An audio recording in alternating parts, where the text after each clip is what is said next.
남희영 코치님, 저 지금 못 참겠어요. 안 돼요. 여기서 이러면 안 되는데. 괜찮아요. 저도 이 순간을 기다렸어요. 텅 빈 라커룸. 땀에 젖은 라켓 가방 위 두 중년의 그림자가 포개졌다. 나 남희영. 올해로 51살. 그리고 그 남자 유재호. 그날 나는 다시 여자가 되었다. 황혼에 다시 찾은 사랑 이야기를 들려드리겠습니다.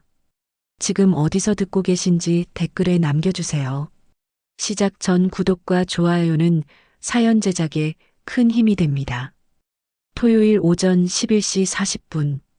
센터 내 모든 수업이 끝나고 마지막 레슨이 끝난 직후였다. 회원들도 모두 빠져나간 시간. 나는 라커룸 안 벽에 등을 기댄 채 가쁜 숨을 몰아쉬고 있었다.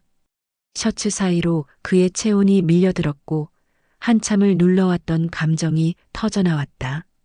그날의 장면은 지금도 또렷하다. 지금처럼 봄바람이 불던 날이었다. 62세 전직 경찰 출신의 회원 유재호 씨가 처음 내 앞에 나타난 건 3월 초. 테니스 좀 배우고 싶어서요. 나이 들어서 허리도 풀 겸. 그는 묘하게 깔끔하고 단단한 느낌을 풍겼다. 주름진 셔츠 소매 아래로 보이는 팔뚝, 무뚝뚝한 듯 보이지만 어딘가 다정한 눈빛. 첫인상부터 이상하게 내 가슴이 뛰었다. 코치님, 제가 많이 굳었죠? 생각보다 단단하세요. 그날 처음 라켓을 잡던 손길이 지금도 생각난다. 나는 이혼한 지 10년이 넘었다. 남편은 무심했고 아이는 커서 외국으로 떠났다.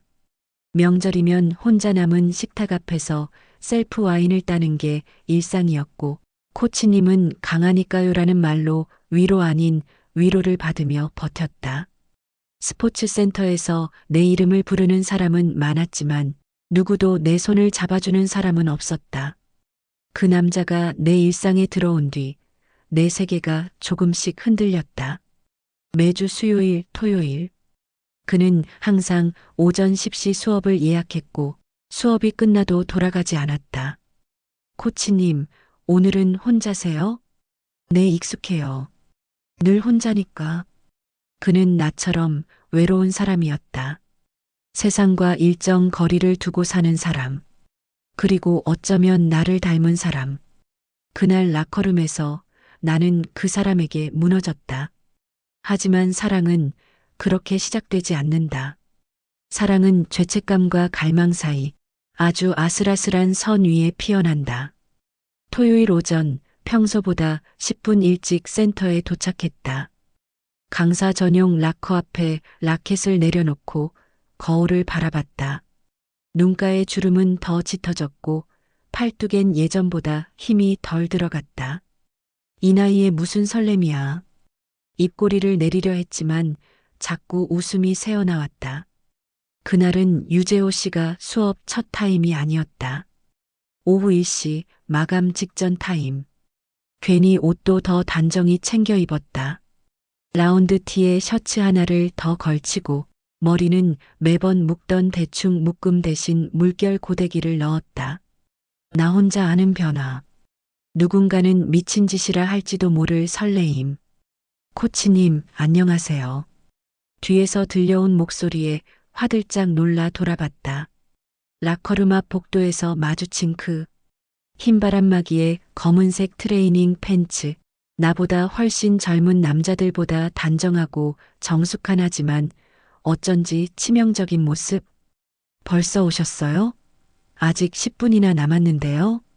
괜히 일찍 오게 되네요. 여기가 좋아서요. 그 한마디가 가슴 안으로 박혔다. 여기가 좋다. 여기가 좋다니. 그 말에 내가 포함돼 있기를 바랐다. 레슨은 평소처럼 진행됐다. 하지만 몸이 닿는 순간마다 숨이 살짝 멎었다. 이렇게 잡으시면 돼요. 손등을 그의 손 위에 살짝 올렸을 뿐인데 그는 움직이지 않았다. 오히려 눈을 들어 내 얼굴을 바라봤다. 그 시선에 내가 먼저 시선을 피했다. 코치님, 궁금한 거 하나 여쭤봐도 돼요? 네, 말씀하세요. 혼자 사시는 거 오래되셨나요? 10년 좀 넘었어요. 그럼 외롭진 않으세요? 나도 모르게 심장이 뚝 하고 내려앉았다. 그가 뭘 기대하며 묻는 건지 알면서도 모르는 척했다. 괜찮아요. 익숙하니까. 전 아직 익숙하지 않네요. 그날 레슨이 끝나고도 그는 돌아가지 않았다. 센터 한켠에 마련된 커피 자동 판매기 앞. 한 잔 같이 하시죠. 오늘은 제가 사겠습니다. 그 작은 캔 커피 하나를 건네며 그는 내 옆에 조용히 앉았다. 전직 경찰이었어요. 은퇴한 지는 3년. 아내는 6년 전에 세상을 떠났습니다. 죄송해요. 그런 줄 몰랐어요. 괜찮아요. 그 얘기 코치님한테는 하고 싶었거든요. 한참 말이 없다가 그가 내 쪽으로 몸을 기울였다. 숨결이 가까워지는 거리. 하지만 그날은 아무 일도 없었다. 그는 조용히 일어섰고 웃으며 말했다. 다음 수업 때 뵙겠습니다. 코치님. 나는 한참을 그 자리에 앉아 텅 빈 라켓 가방만 바라봤다. 그날 이후 유재호 씨는 매주 수요일과 토요일 오후 타임에만 예약했다. 다른 코치들도 있었지만 그는 굳이 내 수업만 고집했다. 왜 꼭 미영 코치님이어야 해요? 프런트 직원이 장난스럽게 물었을 때 그는 빙긋 웃으며 답했다. 라켓보다 사람이 더 중요하잖아요. 그 말을 전해 들은 순간 나도 모르게 가슴이 두근거렸다. 운동이라는 게 원래 땀 흘리며 건강 챙기는 일이지만 이젠 그를 기다리는 일이 내 유일한 활력소가 됐다. 토요일 오후 수업 준비를 하며 그를 기다리는 내 모습이 거울 속에 비칠 때면 낯설기도 했다. 코치복 위로 립스틱을 살짝 더 바르기도 하고 운동화 대신 새로 산 흰색 러닝화를 신었다. 오늘따라 더 밝으시네요. 그가 말했다. 나는 대꾸하지 못했다. 웃는 얼굴로 모른 척 내심 심장이 쿵쾅거렸다. 레슨 중 그는 자꾸 내 시선을 훔쳤다. 오른손으로 스윙하는 척하면서 왼손으로 내 어깨를 툭툭 치기도 했다. 이렇게? 아니요, 아니요. 거기서 더 틀어야죠. 제가 도와드릴게요. 내가 그의 허리를 살짝 감싸며 자세를 교정했을 때 그는 멈춰서서 나를 내려다봤다. 그 시선이 너무 깊어서 나는 고개를 돌렸다. 하지만 손은 놓지 못했다. 수업이 끝났지만 그는 코트를 나가지 않았다. 그늘진 한쪽 벤치에 앉아 물병을 꺼내 한 모금 마시더니 말했다. 사실 요즘 그 시간만 기다려져요. 수요일이랑 토요일. 그때만 되면 하루 종일 신경이 쓰여요. 저도요. 입 밖에 나오는 순간 나는 무너졌다. 말하지 말았어야 할 말. 하지만 이미 늦었다. 그는 고개를 들고 웃었다. 그럼 됐네요. 나만 그런 줄 알았거든요. 그날 저녁 나는 운동복을 벗지 못한 채 집 소파에 앉아 한참을 앉아 있었다. 그 사람의 손, 그 사람의 눈, 그 사람의 말투, 그리고 내 마음 한구석에서 조용히 자라나는 기대. 문자가 왔다. 오늘도 고마웠습니다. 덕분에 하루가 빨리 지나갔어요. 나는 답장을 보냈다. 저도요. 다음 주가 기다려지네요. 그때부터였을 것이다. 나는 퇴근 후 침대에 눕기 전 그 사람과 주고받은 문자를 몇 번씩 다시 읽었다. 지워지지 않는 감정, 그리고 지우고 싶지 않은 설렘. 그날은 이상하리만치 조용한 토요일이었다. 비가 내렸고 센터에는 회원이 평소보다 훨씬 적었다. 다들 우산을 들고 바삐 나가는 와중에도 나는 센터 한쪽 창가에서 그를 기다렸다. 오후 12시 50분. 그가 들어섰다. 젖은 바람막이를 벗으며 나를 보자마자 말했다. 비 때문에 늦었어요. 괜찮아요. 기다리고 있었어요. 그 짧은 문장이 우리 둘 사이의 거리였던 것을 무너뜨렸다. 레슨은 평소보다 더 가까운 거리에서 이루어졌다. 서로의 팔이 부딪힐 때마다 아무 말도 하지 않았다. 몸이 닿을 때, 숨결이 가깝게 느껴질 때, 나는 내 심장이 내 목구멍까지 올라오는 느낌을 감추기 어려웠다. 오늘은 라켓 그립 잡는 거 다시 해볼까요? 네. 그가 고개를 끄덕였다. 나는 그의 손을 감싸쥐고 조심스럽게 손가락 하나하나를 정렬해 주었다. 그리고 마지막 손끝에서 그가 갑자기 내 손을 꽉 잡았다. 코치님. 숨소리가 가까웠다. 우리는 서로의 눈을 똑바로 마주봤다. 무엇 하나 말하지 않았지만 눈빛 하나로 다 느껴졌다. 여기 라커룸에 아무도 없죠? 나는 아무 대답도 하지 않았다. 그저 고개를 끄덕였을 뿐이다. 그는 천천히 나를 데리고 라커룸 안으로 들어갔다. 문이 닫히는 소리가 작게 울렸고 그가 나를 등 뒤에서 안았다. 남희영 씨 지금 아니면 용기 못 낼 것 같아서요. 저도요. 그 순간 나는 더 이상 코치도 이성적인 성인도 아니었다. 그저 한 명의 여자로 그의 품 안에서 모든 긴장을 내려놨다. 그의 손이 내 허리를 감싸고 나는 그의 뺨에 입을 맞췄다. 젖은 머리카락에서 땀과 비냄새가 섞여 있었고 그 채취가 나를 더욱 자극했다.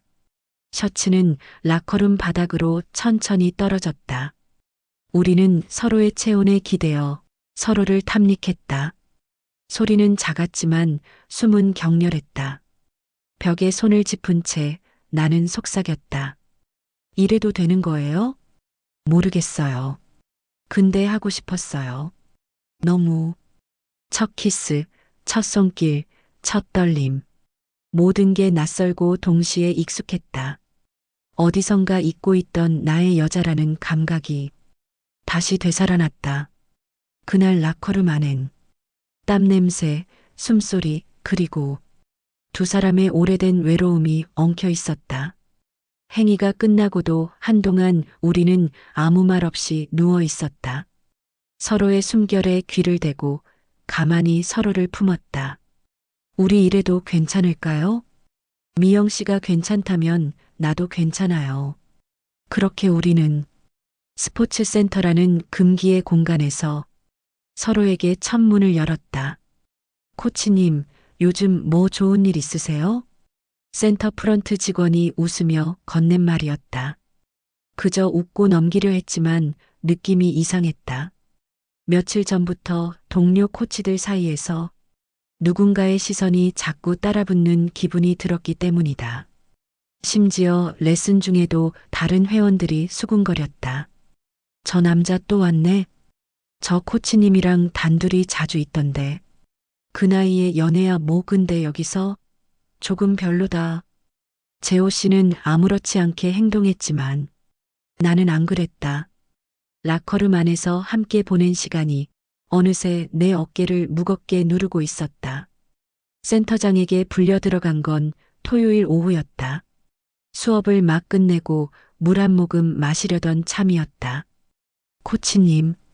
네, 센터장님. 조심하셔야 할 것 같아요. 무슨 말씀이신지. 소문 들려요. 회원이랑 개인적인 관계가 있는 것 같다는 얘기. 심장이 쿵 내려앉았다.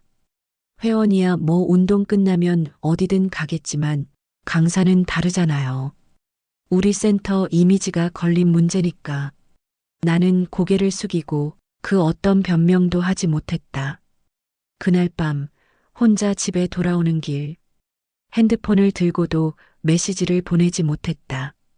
재호 씨의 프로필 사진만 몇 번이고 눌러보다 결국엔 화면을 꺼버렸다. 하지만 그는 알았다. 일요일 오전. 미영 씨, 무슨 일 있었어요? 문자가 없으니까 불안했어요. 나는 결국 솔직하게 말했다. 센터에서 소문이 돌고 있어요. 센터장님도 아셨어요. 한참을 침묵하던 그가 조용히 물었다. 그럼 우리가 어떻게 하면 될까요? 그만 만나는 게 좋겠어요. 정말 그렇게 생각하세요? 나는 대답하지 못했다. 그는 내 손을 잡으며 말했다. 그러면 내가 이 센터를 그만둘게요. 안 돼요. 나는 소리쳤다. 왜 당신이 떠나야 해요? 왜 당신이 희생해야 하죠? 그게 사랑 아닌가요? 그가 웃으며 말했다. 난 괜찮아요. 당신만 그 자리에서 계속 웃을 수 있다면 그걸로 충분해요. 그 말을 듣는 순간 내 눈에 눈물이 차올랐다. 그렇게 따뜻한 사람이었기에 그래서 더 무서웠다. 정말 우리가 사랑만으로 버틸 수 있을까? 그날 밤 나는 딸아이와 영상 통화를 하다 끝내 말하지 못했다. 엄마, 요즘 얼굴 좋아졌네요? 그래. 그냥 날씨가 좋아서 그런가 봐. 나도 그를 포기하지 못하고 있었다. 며칠을 고민했다. 수업 중에도 샤워 중에도 밥을 먹으면서도 그 사람 생각이 떠나지 않았다. 센터에서의 소문은 더 이상 커지지 않았지만 나는 이미 마음속에서 도망치고 있었다. 그와의 연락을 줄였다. 답장을 늦게 하고 전화를 받지 않기도 했다. 하지만 그 사람은 달랐다. 묵묵히 기다렸고 매일 한 통의 메시지를 보냈다. 오늘도 잘 지내셨어요? 제 걱정은 마시고 그냥 하루만 잘 보내세요. 그러던 어느 날 그가 센터 근처 카페에 나를 불렀다. 미영 씨, 나 이제 솔직히 말할게요. 그의 손이 테이블 위로 다가와 내 손을 덮었다. 이런 감정 처음이에요. 당신하고 있을 때 내가 다시 살아있다는 기분이 들어요. 나는 고개를 들 수 없었다. 그 따뜻한 손을 놓기도 더 꽉 잡기도 힘들었다. 우리가 이래도 되는 걸까 나도 수도 없이 생각했어요. 하지만 그만큼 생각했죠. 이 감정을 놓치고 싶지 않다고. 나는 떨리는 목소리로 말했다. 나도 같아요. 하지만 현실은 너무 많아요. 센터 사람들 딸. 우리가 이 사랑을 지킬 수 있을까요? 그는 웃었다. 우리가 지키는 게 아니라 함께 겪는 거죠. 그날 밤 나는 용기를 냈다. 딸아이에게 전화를 걸었다. 엄마, 무슨 일이에요? 엄마가 좋은 사람을 만났어. 한참 침묵이 흘렀다. 심장이 바닥까지 내려앉는 기분이었다. 그래요? 어떤 분이에요? 조금 연상이야. 전직 경찰이셨고 혼자 되신 지 꽤 됐고 엄마가 그 사람 만나고 나서 많이 웃게 됐어. 딸의 목소리가 작게 떨렸다. 엄마, 그 사람 진심이에요? 응, 정말 진심이야. 그럼 됐어요. 엄마 혼자 지내시는 게 사실 전 늘 마음에 걸렸거든요. 나는 그 자리에 주저앉고 말았다. 눈물이 멈추지 않았다. 딸의 허락을 받아서가 아니라 내가 이 사랑을 끝내 거부하지 않았다는 것에 대한 안도. 그 사람에게 전화를 걸었다. 상혁 씨, 응? 이제 우리 시작해요. 지금까지는 뭐였는데요? 그가 웃었다. 그래도 이제는 내가 먼저 손잡아도 되잖아요. 나는 핸드폰을 가슴에 안고 한참을 웃었다. 이제는 누군가와 함께 걷는 인생이 두렵지 않았다. 우리가 공식적으로 연인이라는 말을 꺼낸 건 서로 손을 잡고 센터 밖을 나섰을 때였다. 이제부터는 나 숨기지 않을게요. 괜찮을까요? 괜찮지 않아도 하고 싶어요. 그는 그런 사람이었다. 늘 현실을 알지만 그보다 마음을 먼저 생각하는 사람. 그날 이후 나는 매일 오전에 그에게 메시지를 보냈다. 잘 주무셨어요? 오늘도 건강하게 시작해요. 오후 일시에 봬요. 평소처럼 준비해 둘게요. 그리고 그는 늘 같은 시간에 내게 커피 한 잔을 들고 나타났다. 종이컵 뚜껑엔 미영 코치님이라고 또박또박 적혀 있었다. 센터 안에서도 이상한 분위기는 조금씩 줄어들었다. 누구도 대놓고 묻지 않았고 센터장도 더는 언급하지 않았다. 그 대신 동료 코치 하나가 조심스럽게 내게 물었다. 코치님 혹시 그분이랑 진짜? 나는 피하지 않고 고개를 끄덕였다. 응, 진지해. 그리고 나 오랜만에 행복해. 그 친구는 잠시 입술을 깨물더니 작게 웃었다. 응원할게요. 진심으로.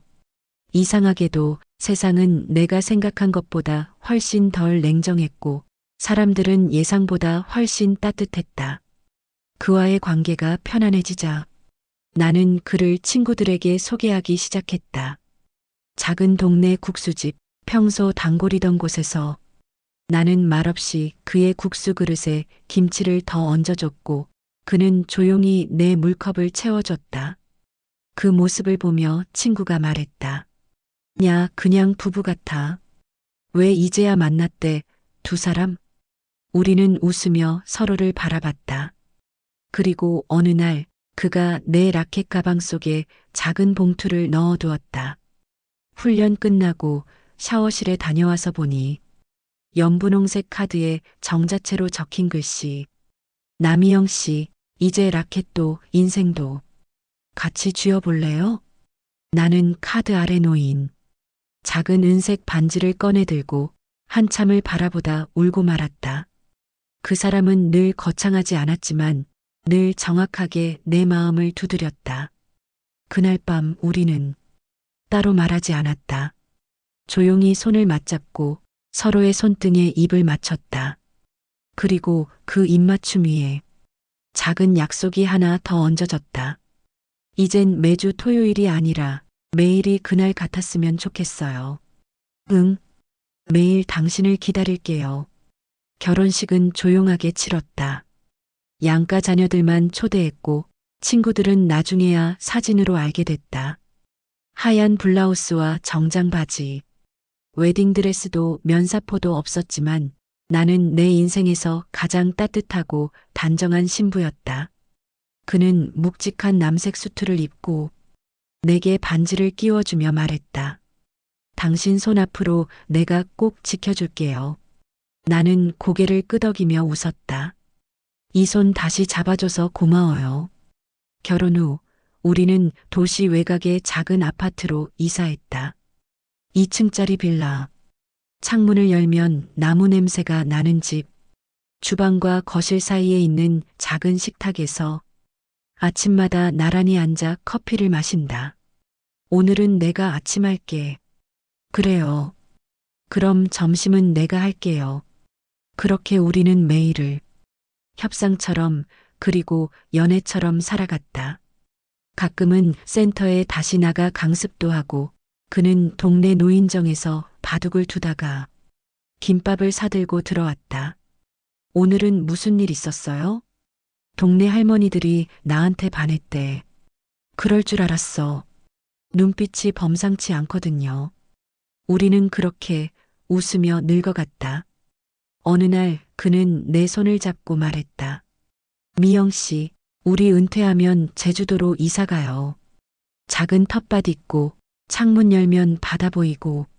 좋아요. 그럼 난 매일 텃밭에서 상추 따고 당신은 생선 구워요. 그리고 밤엔? 그건 아직 우리에겐 이르지 않아요? 우리는 웃었다. 웃을 수 있다는 게 얼마나 고마운 일인지 함께 살다 보니 더 절실하게 느껴졌다. 사랑이 꼭 불꽃처럼 타오르지 않아도 된다. 이렇게 천천히 따뜻하게 그냥 손을 놓지 않는 것. 그게 진짜 사랑일지도 모른다. 딸아이는 종종 우리 집에 들른다. 엄마가 예뻐졌어요. 그 말을 듣고 거울을 보니 정말로 눈과 주름조차 부드러워져 있었다. 나는 딸에게 말했다. 너도 언젠가 지금의 나처럼 누군가에게 다시 여자가 되는 날이 올 거야. 그게 얼마나 소중한지 그때쯤 알게 될 거야. 이제는 안다. 혼자 잘 사는 것과 누군가와 함께 살아가는 건 전혀 다른 이야기라는 걸.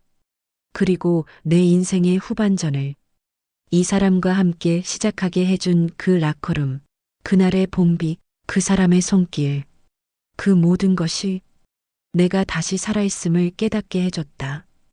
오늘도 우리는 함께 저녁을 준비한다. 그리고 거실 소파에 나란히 앉아 작은 창밖으로 늦은 햇살을 바라본다. 그가 내 손을 잡는다. 나는 고개를 기대며 속삭인다. 정말 잘 왔죠, 우리.